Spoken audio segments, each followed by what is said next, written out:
It's always important that we're part of the voting process.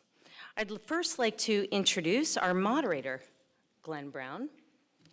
Thank you. Of course, Mr. Brown is an overachiever because my notes say once introduced, Mr. Brown is supposed to join the stage and proceed to his seat. So I'm sure that he will do a great job this evening. I'd also like to recognize our debate team members who are here tonight, and they include Madison Lindamo, Albram Zuda, Jack Zink, Mackenzie Martin, and Ella Stockhausen. Thank you so very much for your help.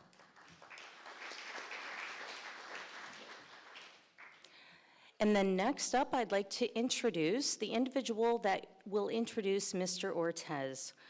Alma Manabat Parker is a very active member of our community, a former school board member, and also is planning the amazingly big Phil-Am Festival this weekend at the Plaza. Alma.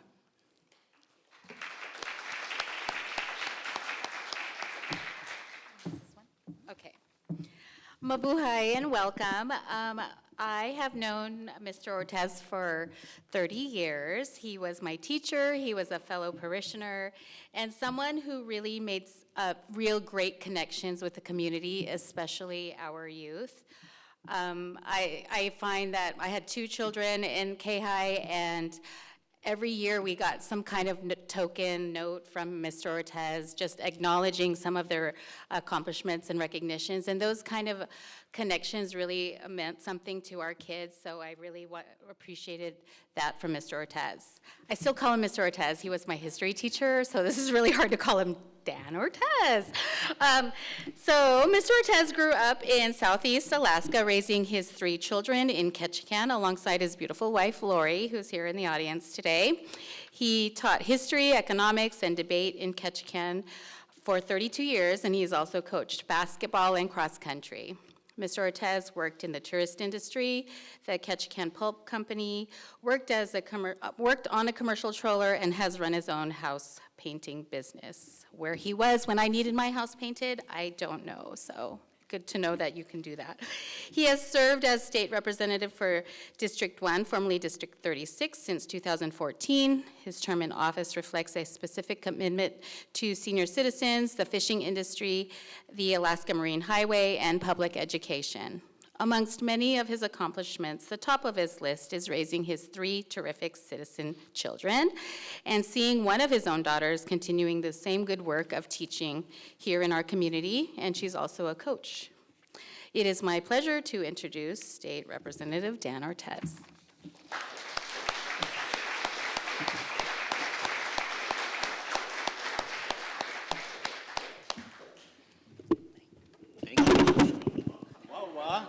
Thank you, Alma. That's very nice. I don't know what that's all about. And next up, we have the person who will be introducing candidate Jeremy Bynum. Chris Boss recently retired as a Chief Warrant Officer 4 from the U.S. Coast Guard with 30 years of military service.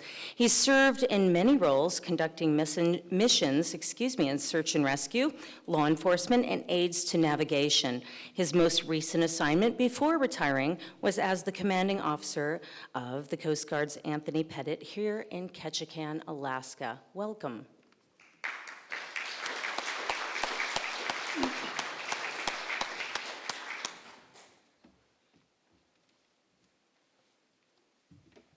Thank you. Good evening, everyone. I'm honored to be here tonight to introduce my good friend and fellow veteran, Jeremy Bynum.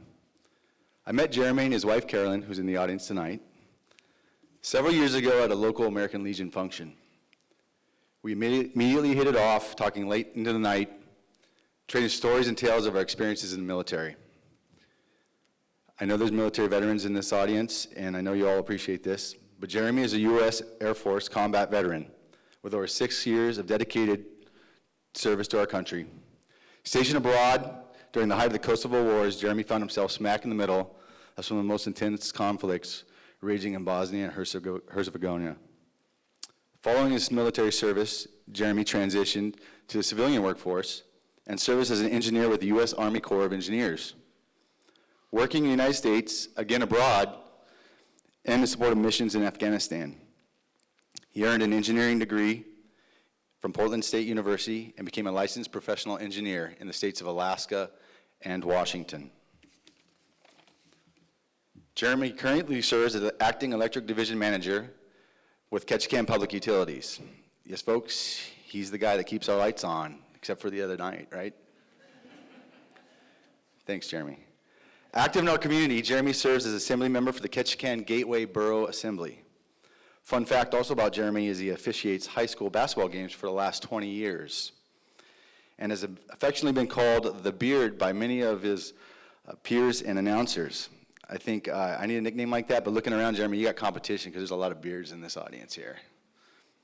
A staunch supporter of his fellow servicemen and women, Jeremy is an active member of the American Legion, a lifetime member of the Veterans of Foreign Wars, and a member of the National Rifle Association. Ladies and gentlemen, please help me welcome my friend, Jeremy Bynum.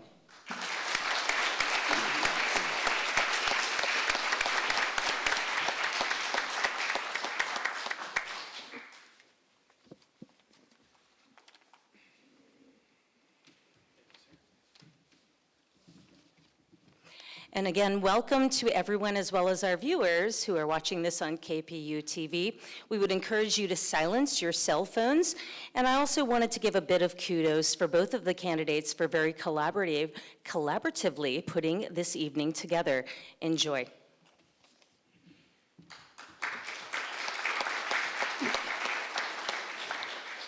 Folks, I'd ask if you'd all rise and join me in the Pledge of Allegiance. I pledge allegiance to the flag of the United States of America and to the republic for which it stands, one nation, under God, indivisible, with liberty and justice for all. Thank you for that. I'd like to provide just a brief overview of the format for this evening. It will begin with opening statements by the candidates, each limited to 5 minutes, followed by a crossfire format where the candidates will pose questions to one another for a combined period of 8 minutes. That's a true crossfire. Followed by a 15-minute period of questions posed by you, the audience, for the candidates. Audience members are encouraged to submit questions they may have. We have some Ketchikan High School DDF volunteers in the room. Ask you to raise your hand, folks. They're along the walls. If you would like to submit questions for the candidates for the last portion of the evening, please get a hold of them and they'll provide the form to you. And finally, the close of the evening will be brief closing statements from the candidates lasting 3 minutes each. So the next important matter to attend to is we need a coin toss to determine who provides their opening statement first. Through a very neutral process before the event, Mr. Ortiz won the privilege of calling the coin toss. So I'll rise for this. Go with heads. In the air, heads it is. Heads it is. Tails. It's tails. It's tails. So with that, Mr. Bynum has the opportunity to either go first or he can choose to defer. What's your choice, sir? I will let Rep. Ortiz go first. Okay, very well. Representative Ortiz. Timer's ready. Good evening, and thank you all for taking the time to attend this event. I'm Dan Ortiz. I come before you asking for your vote, based squarely on my track record of service as your state representative. And in the spirit of public forum debate, I have 3 main points to clearly illustrate why I'm the best choice to continue in this role. Number 1, I have a distinguished record of performance in these last 4 terms that I have served as your state legislator. No matter your party affiliation, I have worked very, very hard to represent all and to represent you. My earlier career in teaching and coaching is a huge asset in this position, as it takes an enormous amount of listening, collaborating, and team building to accomplish the goals in a group of 40 legislators. My record also proves that I make a point to provide exceptional engagement with District 1 communities through all manner of communication. I have sponsored or co-sponsored 29 bills that have become law during my 4 terms in office. My advocacy for Southeast in the budget process has brought specific economic improvements to each community I have served. I played a key role as a member of the House Finance Committee in establishing legislation that brought direct benefits to our very important fishing industry, our developing mariculture industry, our timber industry, and I've never let up in the quest to reinvigorate our Alaska Marine Highway. I was the leading advocate these past 3 years in pushing the Department of Transportation and the Marine Highway Management Team to reopen service to Prince Rupert. Raised in Southeast, I understand in a concrete way what the ferries mean to us in District 1. I've sponsored and co-sponsored legislation that's passed in support of our Alaska Native tribal groups. In these past 8 years, I've worked amidst significant declines in state oil revenue, so my voting priorities reflects the overall goal of voting in a fiscally conservative manner, matching the mandate priorities of our state constitution, which is to provide for our residents' public safety, to make sure we provide resources for education of our most important asset, our youth, our future workforce. Number 2, my opponent lacks the broad base of understanding and experience in knowing about the people and communities and economic drivers of the region. Jeremy is a 6-year resident of Alaska, and while he has a background in the area of energy and specifically hydropower, his relative recent arrival in Alaska would handicap his ability to effectively represent all of the district. My ability to be effective for District 1 is more broad and deep than what Mr. Bynum can bring to the table. I have lived in Alaska for 55 years with jobs at the pulp mill, in tourism, as a deckhand, and as a small business owner, and of course, as a teacher and coach where I traveled often to the communities of southern Southeast Alaska. It is no small thing that I have a network of statewide relationships in each community all across state government. In the education community, fishing, tourism, and timber industries, and within many of the Alaska Native tribal organizations. These relationships are invaluable and add to my ability to effectively represent the district. My final point is that if the voters of what is now District 1 re-elect me as their representative, there is a very good chance that I will be able to serve the next 2 years as the co-chair of House Finance Committee.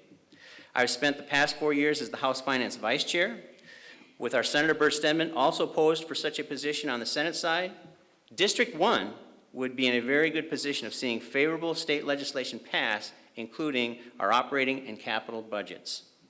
Unlike the position of my opponent, I would definitely join a caucus whose majority membership came from either the Republican or Democratic Party.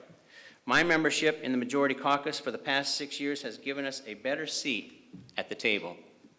In summary, there is no question that with my record of accomplishment, my lifetime living and working in Southeast Alaska, and with the strong relationships I've developed throughout the legislature, that my re-election to the Alaska State House is in the best interest of District 1. Thank you very much.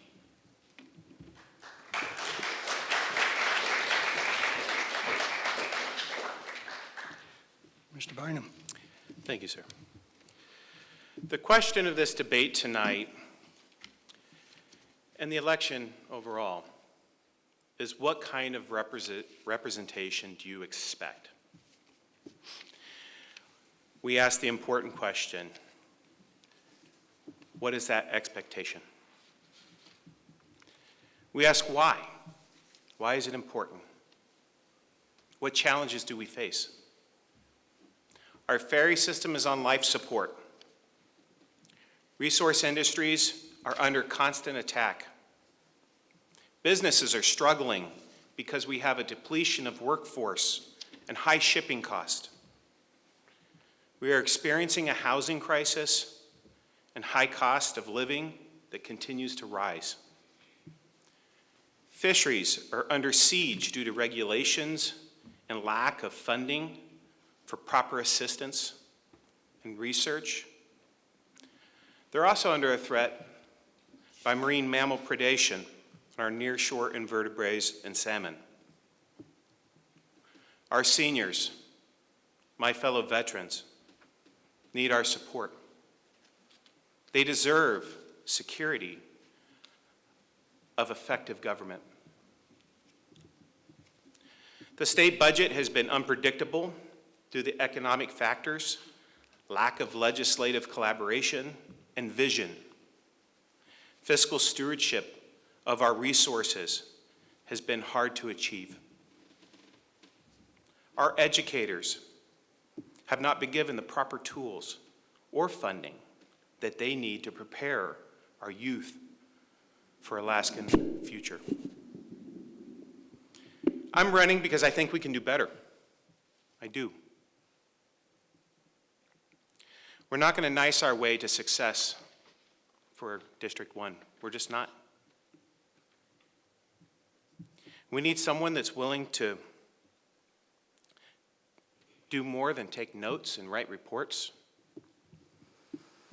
We will not achieve our goals by falling in line, taking roll, and voting with a quiet voice.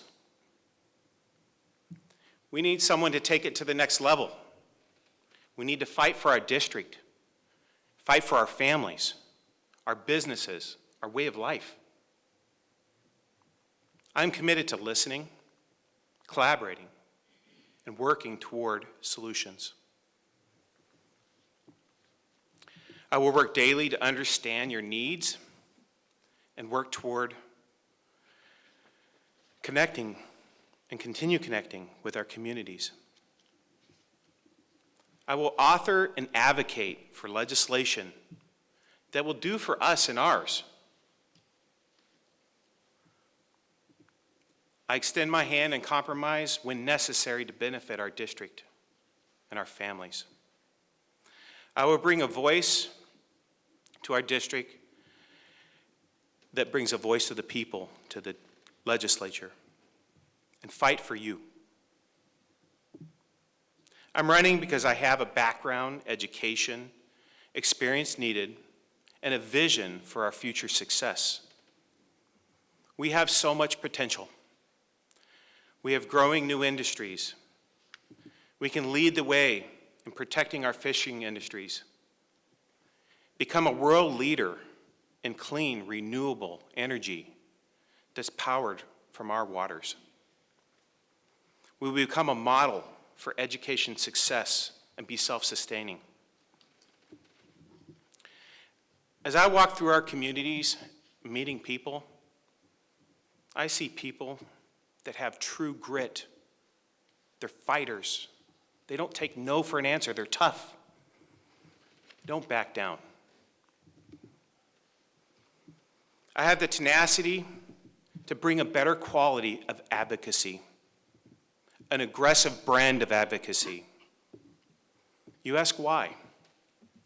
Because we're in remote communities, overlooked by this legislature and past legislatures. With your help, we're going to be heard.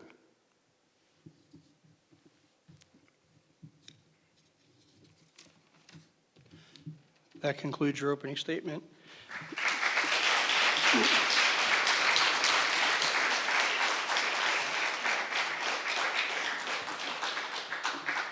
Under the ground rules negotiated by the candidates, entering the crossfire segment, the first question goes to the candidate who spoke first in the opening statements, and that would be Representative Ortiz.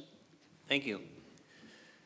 Jeremy, you and I both attended the Ketchikan Chamber presentation last week, where our Senator Bert Stedman presented on the projected fiscal situation for the state. Within that presentation, Senator Stedman presented the updated Department of Revenue's projection for how much oil revenue there will be for the state in this year's operating budget, FY23, and for FY24. He projected that there would be $700 million less in revenue than what they originally projected in the spring for FY23, and for FY24, $800 million less in revenue. If you're elected as to the legislature, Jeremy, for the upcoming session, how would you propose that the legislature would deal with these very significant projected declines in revenue? Well, obviously, the budget's been quite a problem for us. First thing we have to do is we have to figure out what kind of government is going to effectively work for us and find that government that is efficient You know, one of the things that this previous budget had passed was we had record oil prices, and we'd hoped that that can continue. But that was an anomaly, and years after year after year, we've been seeing low prices, and we've been burning our reserves. Our constitutional budget reserves have been depleted and almost gone. We need to really sit down and look at what our mandatory spending is, what our actual needs are, and make a decision about what we really need. And what we really need is we need to focus on the important things, and that's our youth and our education programs, and those have been put second, really. It wasn't until this year that we finally got school bond debt reimbursement for our schools. So I think we just need to prioritize what's important and look at saving more of money when we have windfalls like we did this past year, and plan for the future. Create a sustainable budget. Thank you, Mr. Ortiz. You have a 30-second reply. Thank you for that answer, Jeremy. You remember in the presentation, and you spoke just recently in your answer about how we would look for budget efficiencies, and that's always a very good thing. I will remind you that in 2016, the state spent $4.2 billion to fund agency operations. Then you go all the way up, so that was in 2016. You go all the way up to 2023, what did we spend? We spent $4.2 billion. During that time, the nominal equivalent for the budget. Time, for FY sir. I'm sorry. Okay, for questions? Okay, It was a 30-second reply. It was his answer. go ahead. If you were close to finishing your thought, sir, I'll let you finish your thought. Oh, thank you very much. So just to review, the questions are not timed. The first answer is a 1-minute answer, and then the candidate asking the question has an opportunity for a 30-second reply to the Okay, answer. I get it. So, yeah. So at this point, the question now belongs to Mr. Bynum. Okay. I'll just finish the question then. So if we spent, with the nominal equivalent being of today, $5.2 billion, are you saying that we can solve our problems with continued budget reductions? Is that what you're saying? We'll solve our fiscal decline through more budget reductions?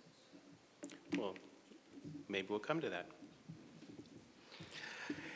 So my question for you, sir, is after 8 years in the legislature, what do you believe is the most consequential piece of enacted legislation that you personally introduced and was the primary sponsor of?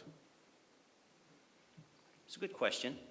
I think I would have to turn towards both my budget actions on the House Finance Committee and my votes on the House Finance Committee, which aren't specific to a specific bill, and then also to actual bills that I did sponsor and pass having to do with the fisheries industry. To be specific, I passed several pieces of legislation, one being HB 56, which was a commercial fishing loan bill, which increased the amount a borrower may uphold an unpaid debts from 300 million to 300,000 to 400,000. And what this did was that it made more resources available, particularly to young fishermen. It's expensive to enter into the market, but we've had a graying of the fleet. And so I was really particularly proud of that bill and another bill for fisheries. I'll just leave it at that. Oh, I appreciate that. Mr. Bynum, your 30-second reply. Thank you, sir.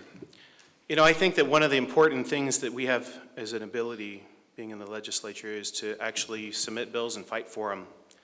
And looking at your history in the legislature, I'd say that you haven't submitted any bills for the ferry system, education shortfalls, infrastructure of industry development, housing crisis, or energy challenges in our district.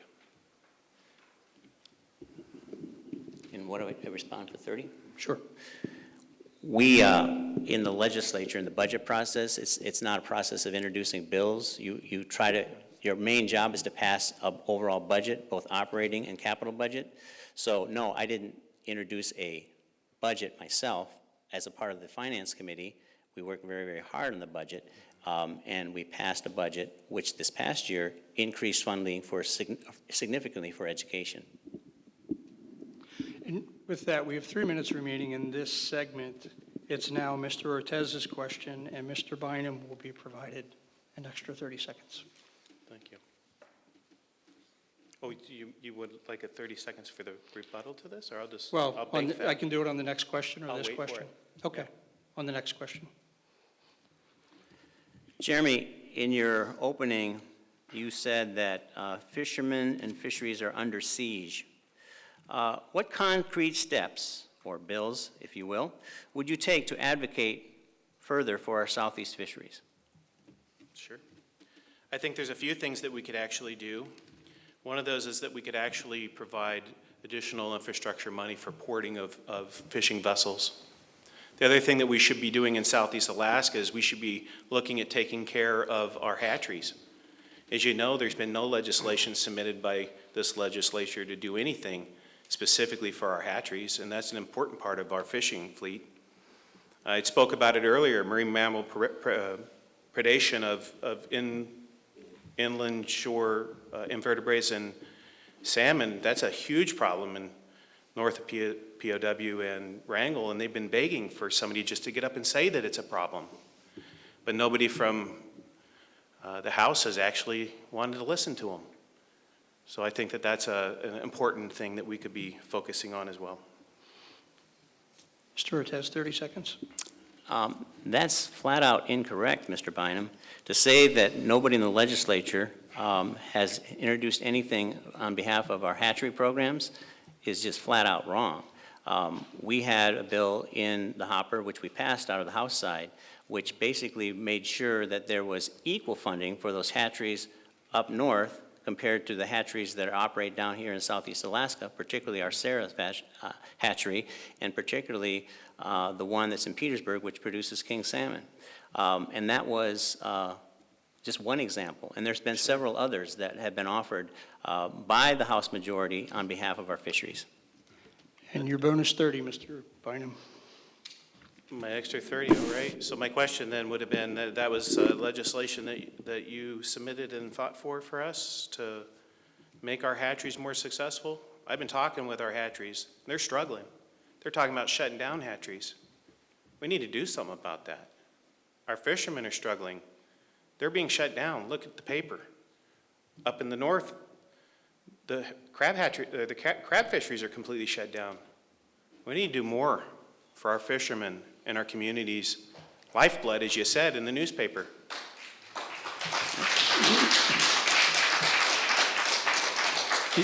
Thank you, gentlemen. That concludes the crossfire portion.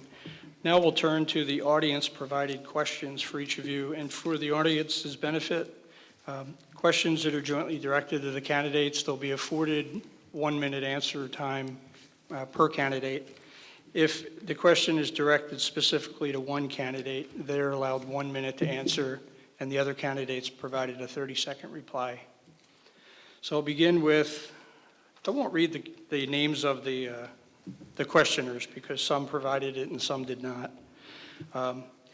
It's a longer question, but in reference to a robust economy equating to more jobs, more people moving into town, and the demands that places on housing prices and cost of rentals. And the question is this: with housing purchase prices and housing rental costs skyrocketing even further, how will you ease the housing market crisis in Southeast Alaska to bolster economic development and to help small businesses get the help they need? Under the agreed rules, the first reply comes from Mr. Ortiz. It's a very good question. I think it's the job of the state to operate in cooperation with all the communities across the state of Alaska, because this is a statewide problem that we're seeing. Affordable housing is having a big impact on our ability to find people, hire people, keep people in communities. It is a significant issue. One of the things that we could possibly do to help out the situation is, again, to look at individual community programs like the one that was just passed by the Ketchikan Borough Assembly, and see where the state can communicate directly with the people with the mayor and with the different leaders of the community, to see where we can help out and assist and further make gains in the goals that the local borough has passed to try to improve our own housing situation here in Ketchikan, Alaska, and we can do that on a statewide basis. And both candidates will get 1 minute on this question. It wasn't directed to anyone specifically. I've also received a note from the audience. If you could bring your mics in a little bit closer, some folks are having trouble hearing you. Thank you. So I've got 1 minute to respond, or to One- basically address the issue. Yes. Thank you. You know, housing is a major issue, something I'd mentioned, and it's one concern we have at the Ketchikan Gateway Borough. You know, one of the advantages of working with the local people is to understand really what those problems are. The question really is what can the state do? And if you recall, for my opponent, that some time back I was talking with you, one thing that we could do at the state is that there are tax abatement programs that the state legislature could be pushing to help us with housing. Those would be incredible programs that would allow people to build and save some money and not be penalized for building housing. The other thing that we could do is that we really need to be working with the infrastructure component of the housing. The borough's got land, access to the land is the problem. So we need help with structure of roads, utilities, which include water, telecom, and sewer, and electric. So I think there's programs that the state legislature could actually put in place to help us achieve those at the local level, not just here in Ketchikan, but Wrangell and other parts of our district. All right. Thank you, sir. The next question. This is directed to both candidates as well, so it'll be a 1 minute answer from each. It reads, this is a critical time for Ketchikan and all of District 1. We need representation not bound by allegiances that will prevent voting for what's best for Southeast Alaska. Where do you stand on joining a binding caucus in the House? So I'm going to go first. Yeah, Yes, I'm okay. sorry. We're alternating, so Mr. Bynum goes first. Well, I think that at the end of the day, we need to work with leadership, and we need to get leadership that is in alignment with getting things done. As far as joining in a binding alliance or caucus, my vote isn't for sale. I understand we need to work with leadership, but my vote isn't for sale. I'm going to vote my conscience, and I'm going to vote for what's in the best interest of District 1. Now, that doesn't mean that I'm not going to have collaboration and work with leadership. We're going to have to do that to get things done. But I'm going to do what I think is in the best interest of this district and make sure that we're successful by advocating for the things that we need to get done.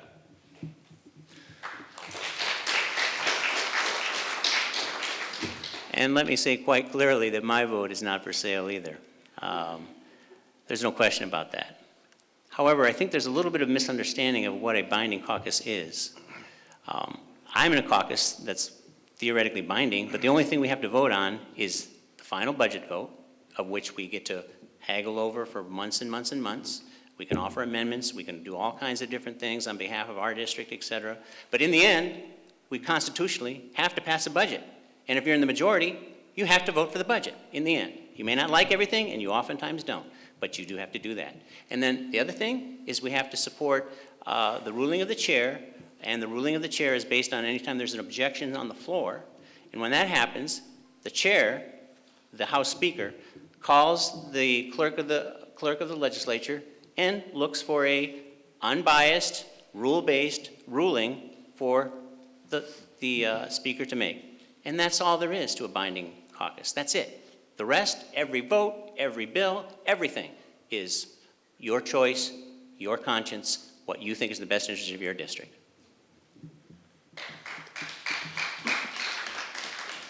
Mr. Bynum, 1 minute. I already answered the question, Oh, sir. I'm sorry. I'm going to get another minute at it. Let's go. I was reading other questions. I apologize. That's okay. I will let the candidates know that we had a provision that if a question was directed to only one candidate, they would receive 1 minute, and the other candidate would receive 30 seconds.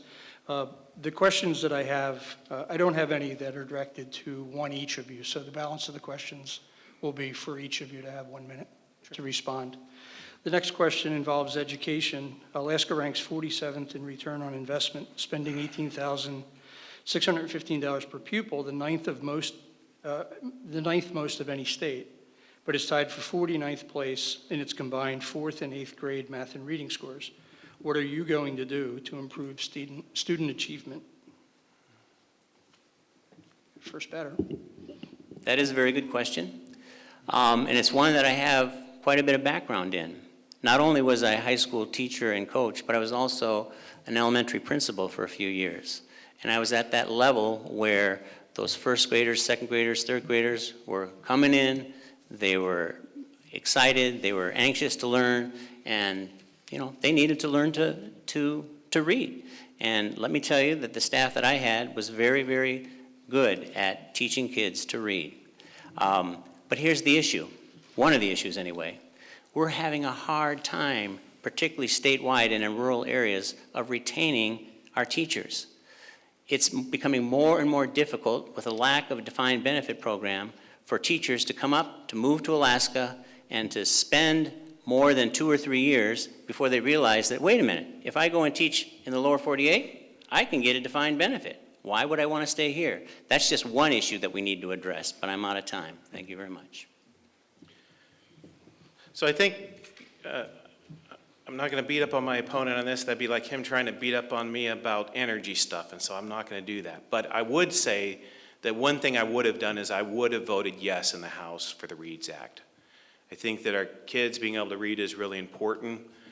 Another thing that we really need to be looking at is how do we get our kids more invested in their schools? We have great teachers, and they've already started some vocational programs in our schools as part of education, but we can do so much better. Vocational programs get kids engaged, they make them want to learn, and they want to graduate, and then they stay in these communities and have good, hard-working jobs for our communities. So we really need to really think differently about what we're doing for education. And we can do that through tools to the teachers. Funding is one of those. But how they use that funding and what programs they're actually instituting is really what's going to be important to have success in our schools and our communities.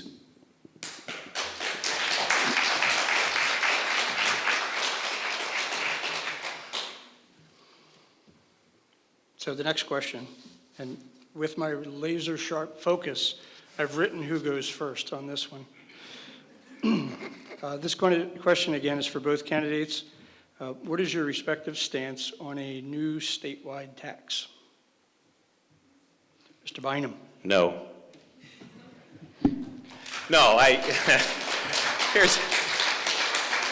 This is a budget question. We're talking about broad-based taxes, whether it's a sales tax or an income tax. I think that we have tools available to us that we can utilize to really try to get a long-term budget in place that's for the people. But a broad-based tax, which my opponent has supported actively for pretty much, I believe, his whole legislative career, is new taxes or trying to get new taxes.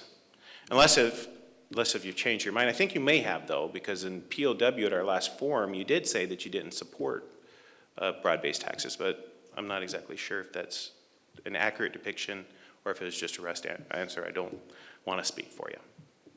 Thank you. Thank you. Mr. Ortiz.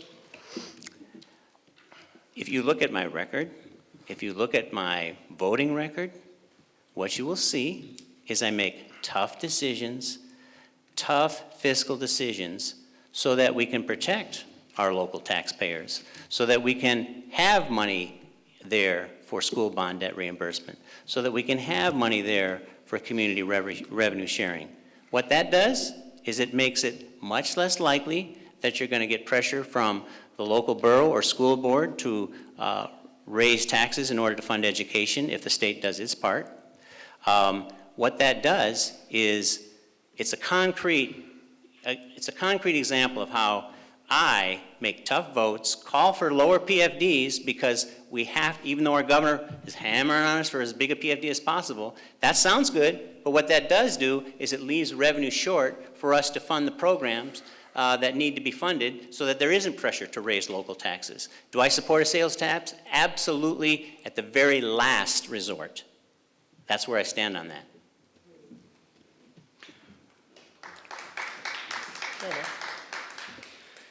The next question, and first answer will be from Mr. Ortiz. It's recognized at this point that Alaska's voter rolls are extremely bloated and need to be cleaned up. What steps would you support to trim the rolls to active voters only? I would start by answering this question by looking for evidence to find out from the question asker, how are our voting things bloated? I don't quite understand that. Is he implying that there was a problem with our Alaska state voting in the majority that went for President Trump? If the individual would like to speak, the little bit that I was able to gather from the question related to here in Ketchikan Gateway Borough, our voter rolls are roughly 12,900 registered voters out of a population of 13,800 or so. That was what I gathered from speaking with him. I will answer the question as best I can without the background of seeing the actual statistics. Do we need to make sure that our country, that our state, and our local community has elections that are accurate and that are reliable? Absolutely. There's no question about that. If we have bloated voter rolls here in the community of Ketchikan, we need to address that. Maybe we need to address it at the local level. Again, I need to know a little bit more about where that question is coming from. So thank you. Yeah. Good question. I think that, we have a very transitory population in Alaska where we see a lot of people coming in for parts of the year and then leaving. And so it might leave some questions about what the issues are with voting rolls. But we also have a very robust program in place for allowing people to vote. So when you file for your PFD, you're getting registered to vote. You go to the DMV, you're getting registered to vote. So I think working with Division of Elections to talk about really what those numbers look like, and then working with your legislative partners to look and see if there's a way we can develop a bill that doesn't disenfranchise any voters, but keeps our voting rolls clean. A good clean voting roll means that we have integrity in our elections and people trust them. They don't want to doubt them. And I don't like the idea that people have doubts about our process. I go see locally what we do for voting, and I think that we have tremendous staff that make sure that we have integrity in our elections. So I want to continue that, but I think there's things that we could probably do to not disenfranchise voters and try to clean them up a little bit.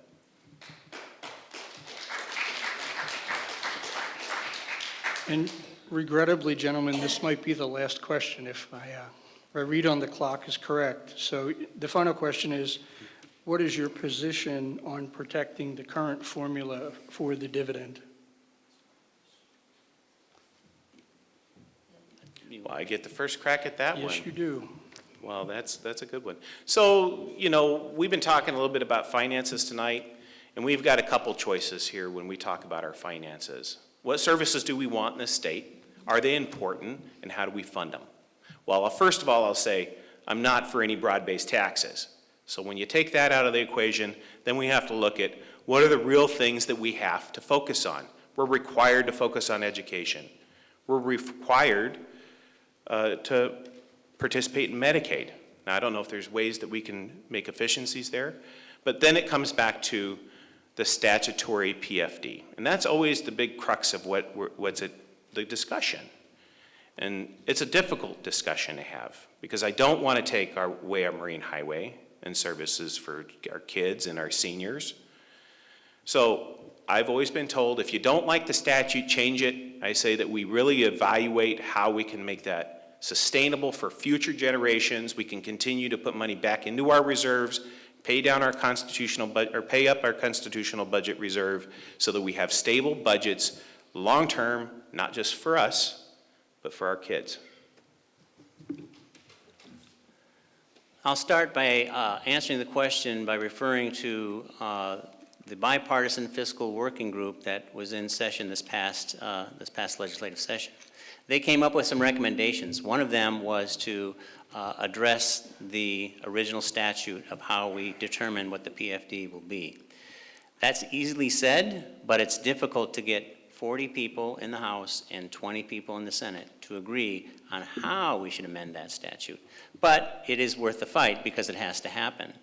We can't be lured by the idea of a big PFD this year and a big PFD next year, knowing that in the end, we're starting to eat into our seed corn of the value of the permanent fund itself. And the value of the permanent fund, in order for our state to prosper and to move forward and to be able to pay for state services without significant increases in taxes, is dependent upon a solid permanent fund. So we do need to reevaluate that statute. All right, thank you for those answers, gentlemen. Round of applause for their thought.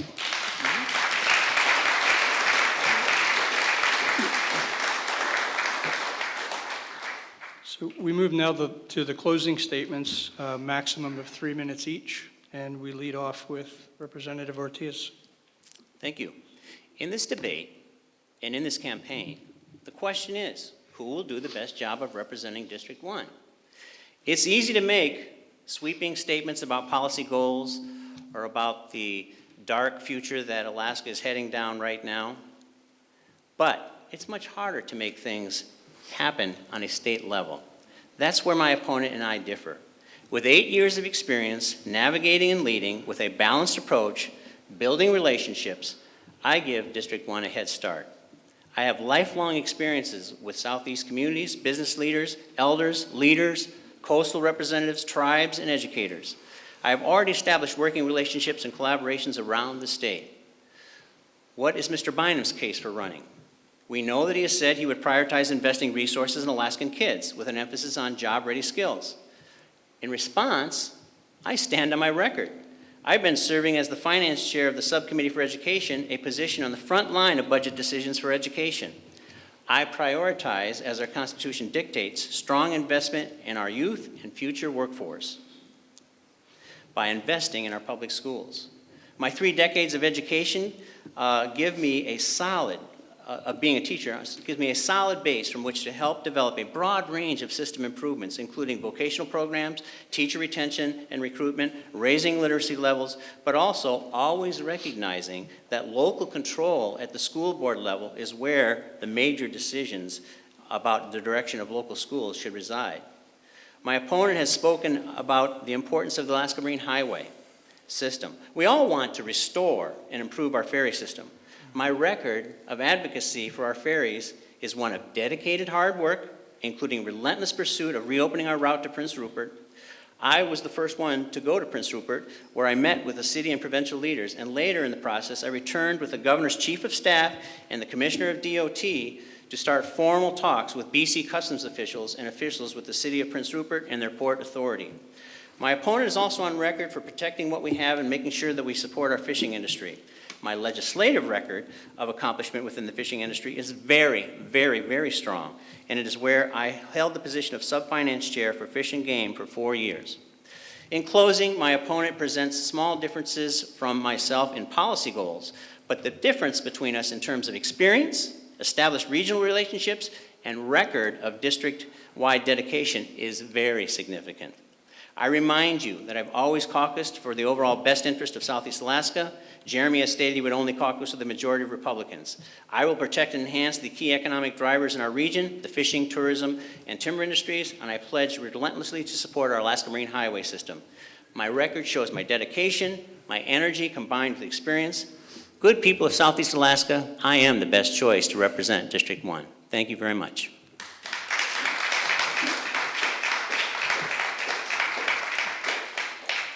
Mr. Bynum. Tonight, we've talked about some big things that are really important to us. We've talked a little bit about energy.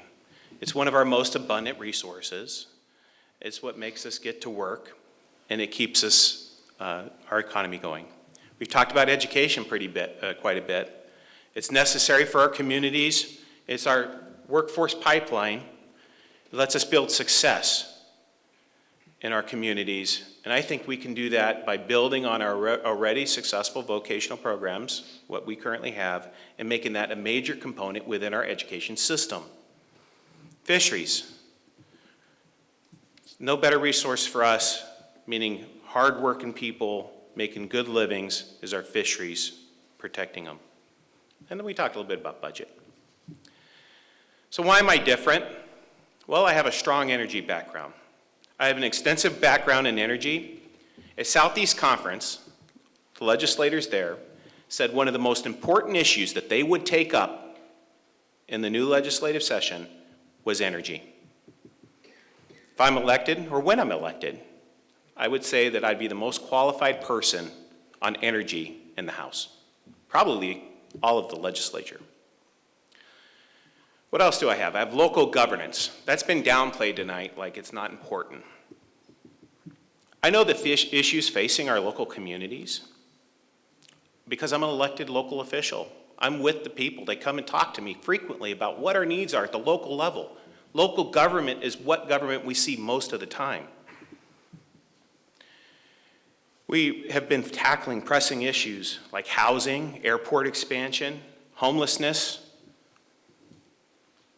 and providing resources for our schools. The state has let us down with our schools. The borough has been taking up that responsibility. I also work in the local utility. I know what it is to develop budgets and policies. I know it because I do it daily. I live it. The other thing that I have is military service and service to community. I've solved difficult problems in difficult situations. I've seen what's important to people. When traveling the world, especially in military service, even in the worst of situations, providing humanitarian relief in war zones and seeing the worst of the worst, some things always rang true. The most important thing was family, friendship, community, reliance that comes from connectivity of our communities. So I ask the question again, what do you want from your representation? Status quo? Or do you want an aggressive brand of advocacy? The kind of advocacy that will get the job done for District 1. I'm asking for your support and your vote, and I wanted to thank you for the little bit of time you've given us tonight.